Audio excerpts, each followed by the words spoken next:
Is there anything more frustrating and disappointing than getting that layout for whatever joinery you're doing just perfect? Being able to saw exactly to your knife lines, practically splitting them so you just leave that slightest of feathering there. And then the final step after clearing out the waste is chopping back to your baseline, and what happens? You get end-grain blowout. Well, whenever you come into these situations, which I come into them quite a bit in dovetails or finger joints, bridal joints, anything where I'm actually chopping the end grain, I occasionally get that end grain blowout, and it's not uncommon. You see antique works going back hundreds of years. Even the most best woodworkers today, they come up with the same situation. And in these kind of situations, you basically have three options to improve the results. And that's what we're going to discuss today.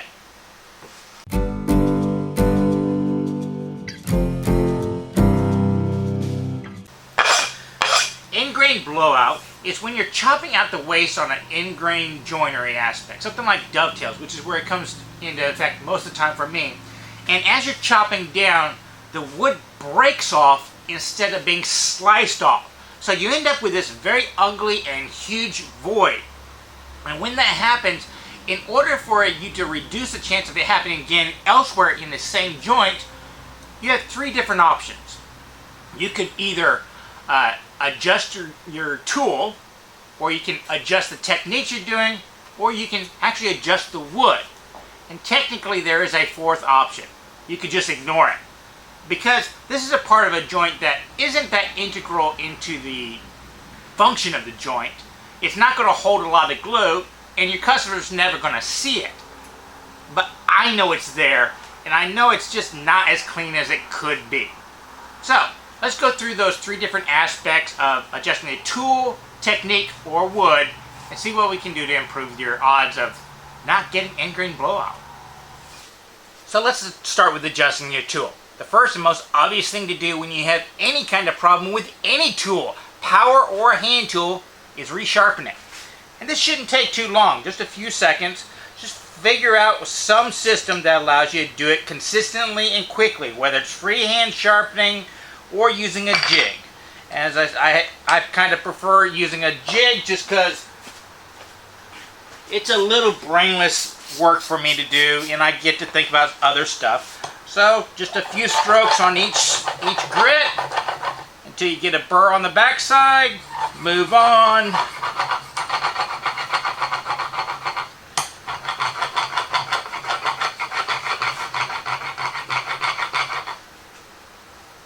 Got a nice burr. Take it off, and if you want to, you can hone it after this, but that's about all the time I ever take on sharpening my chisels. Just a few seconds. Now, if that doesn't work, and a lot of times it won't, you have another option. I kind of keep my main chisel at a fairly low degree angle. I like a 25 degrees. Most people will keep their chisels at 30 degrees because it's a combination of good sharpness and good durability. The lower that angle is, 25 degrees is lower than 30, this edge is not going to last very long. But there's a trick I learned from Roy Underhill. And I don't know where I heard him do it, but he said he sharpens all the chisels he uses in his show at 20 degrees. Because when he's chopping at that degrees, it gets a gray finish and it shows better. But it's not durable at all. But he's only needs it to be durable enough to cut the joint for that one show. So he's probably only going to hit it with a mallet a dozen times, and that's it. So you can actually lower your chisel down to a lot lower degrees, down to about 20 degrees, and still keep it good enough for cutting maybe the joints of one box, and then just resharpen it. So how do you set 20 degrees? Well, I'm going to go to the grinder and just grind away a little metal on this one, and then I'll show you how I do it. So what I just did on the grinder is I ground down the heel a little bit, so I could drop the angle quite a bit more. So I can drop this into my jig, and once again, I have this thing right here set up for 25 degrees, so I can set it to 25 degrees, and then all I need to do is extended out a little bit more. Is that an exact 20 degrees? No. Do I really care? No. It's just getting it lower. And then I can come over and do my normal sharpening routine. Now, some people would think that, hey, you're ruining this chisel. You're dropping the degrees down.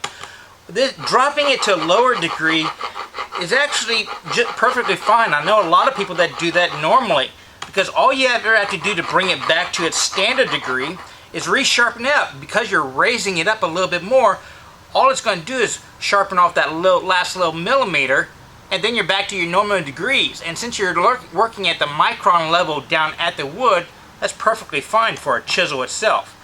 You could think of it as just adding a micro bevel back to your 25 or 30 degrees and keeping going. And if you do use a jig, it'll sharpen a lot more because all you're ever doing is working off that very end bevel. Now, if sharpening doesn't fix a problem, now it's time to turn to your technique. Maybe you're taking off too much, or maybe you're not taking off in the right order, or maybe you're just not putting enough effort in. You see, grain blowout is caused by torque, a rotational force. It's the same force that gets a board to split at the very end, except it's just happening inside the wood. Basically, you apply force here, and it pivots off of an internal point and breaks. So, if you can lower the lever on your torque iron, well, maybe you won't get as much pressure to break off. So what I'm saying, well, if you're getting tear out by starting your chopping action right there as you come in, well, maybe start it closer to the edge. Don't take as much. Or do it in a different order. I know a lot of people, when they start chopping out boards, they just chop off a chunk here, a chunk here, a chunk here, a chunk here, until they hit the base, and because they have a backer board down here, it doesn't break off on the end. But just going straight down doesn't always give you that option, because sometimes wood will compress even though you have a backer board, and it'll split out right there. Other people I know, they'll take off a bite here on their show face, come in about halfway, flip the board over, and then come in the other way to finish it off, taking a chopping action on each time. That's what I do, because I always want a very nice crisp edge on my show face, but the inside of like a dovetail joint on the interior corner, I'm not as concerned with.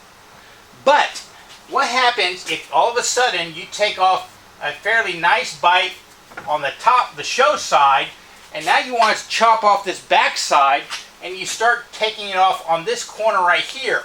Well, that's a lot of rotational force, so that it's a lot more chances it's going to split out right there.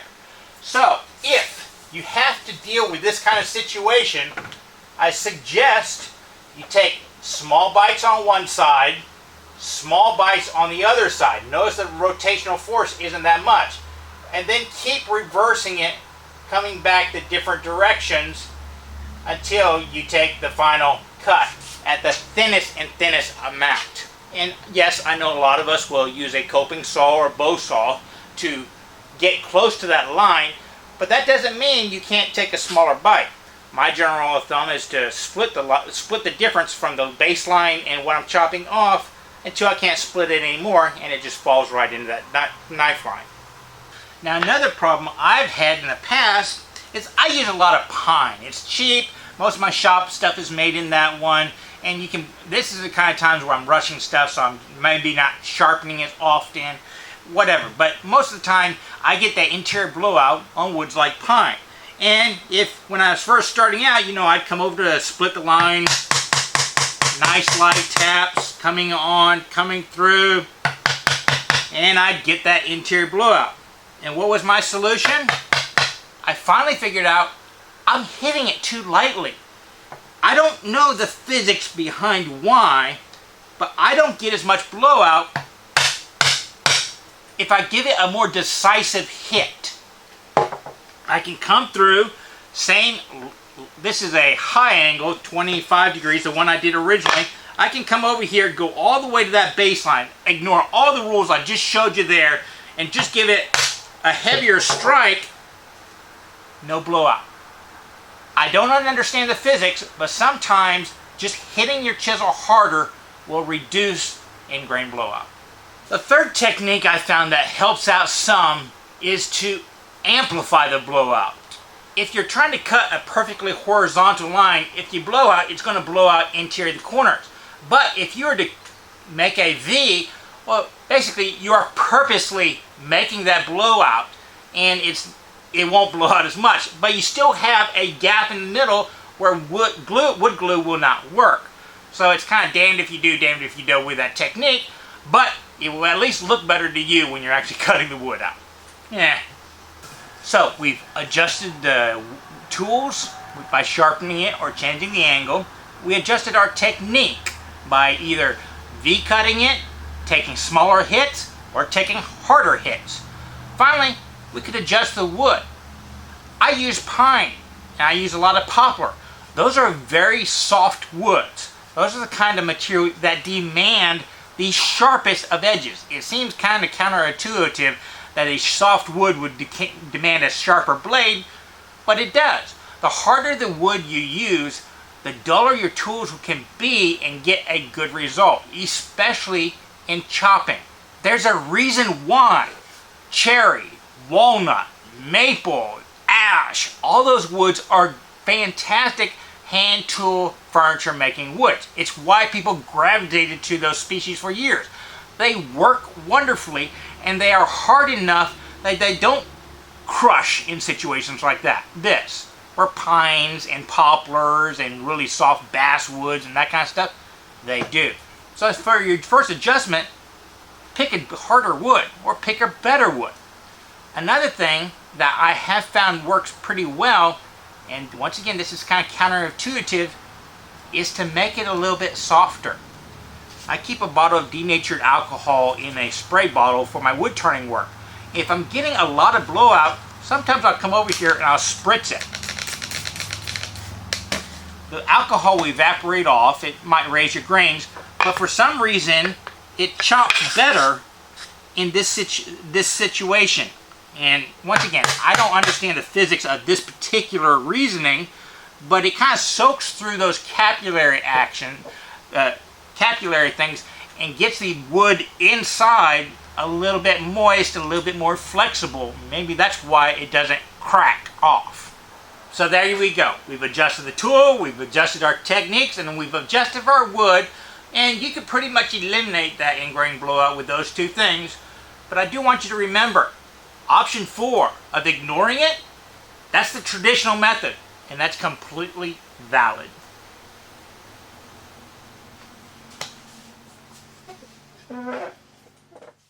For today's bonus, I want to talk about one of the OG content creators, one of the people of my generation referred to time and time again as one of the original inspirations for them, and how you can now get his content for free.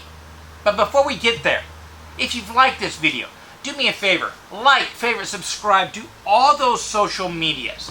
All that stuff really does help us out. And if you want to further help us out, consider visiting my website, wortheffort.com, where I write a blog, I offer other free content. I also have an online store where I sell not only my own woodworking, but some swag such as t-shirts and hats and stuff like that.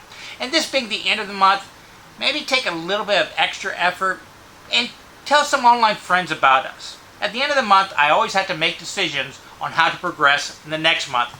So this is the key time, last Friday of the month. Now Roy Underhill is one of the OG content creators. Him and Norm Abrams are somebody I used to watch every weekend. They'd come on Sunday morning, and yeah, that was my church sermon. But for the longest time, I couldn't get his shows because it wasn't offered on my PBS station, or I didn't have cable. And for a while there, you could pick up his DVD series, and every now and then they'd have like 10 years of it. Get that? 10 years at a time would come on special, so I would buy those and watch the 140, 150 episodes.